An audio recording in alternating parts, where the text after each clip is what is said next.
Hi guys, we're back. Tanggan.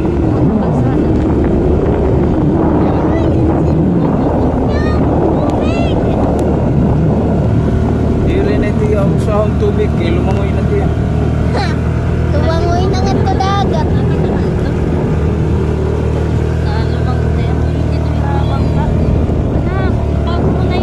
Ang taas ng daan. Nauhulos na pati yung cellphone. Ang taas talaga dito. Paparong ko na. Bye-bye guys. Right, so yan, tapos na tayo maligo. Ngayon punta naman tayo dun sa ating pamimigay. Basta tayo, basa. Sinamantala na natin yung pagkakataon na makaligo dito sa dagat. Kasi matagal namin plano lagi na maligo sa dagat. Hindi nangyayari. Ngayon nabasa kami ng ulan. Wala kasi kaming masilungan sa daan, kaya nagpabasa talaga kami ng ulan. At naisip nila Chab-Chab at Nilay na maligo. Ninjoy na rin ang aking sarili para makaligo ng dagat dito sa Ibol.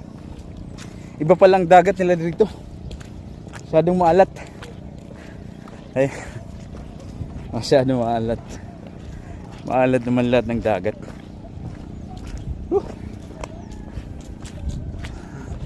Mayroon palang nakasunod sa akin. Dala ko pa yung helmet namin.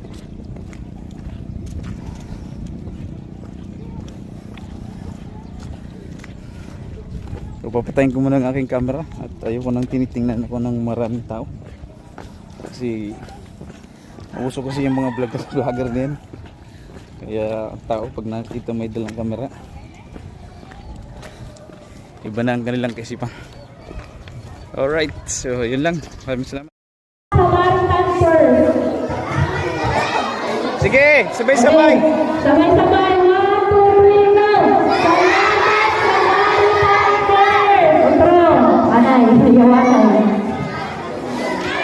Sige. Okay, 1, 2, 3, go! Salamat sa Marites! Okay. Sige, stop na. Pagbilang ko ng tatlo, i-open. Medyo mapapahingaga. Magandang umaga sa inyong lahat. Ngayon nagpapunta kami ng Tacloban. Kasama ko ang aking wife. At mag-iikot-ikot lang kami doon. Baka sakaling mayroong mga win ng Lord sa aming buhay. Ngayon, pumunta kami sa Tacloban. Alright, so magandang tanghali sa inyong lahat. Dito kami ngayon sa may Prutasan.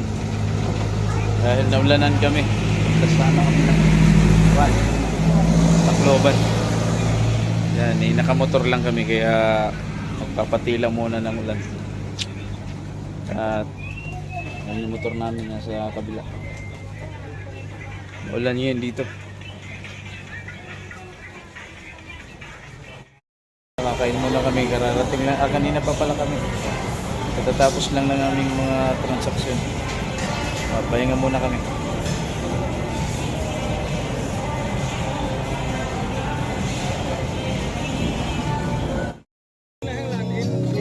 Alright, so tatambay muna kami dito.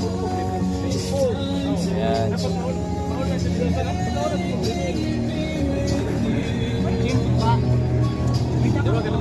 Sa overlooking kami, overlooking.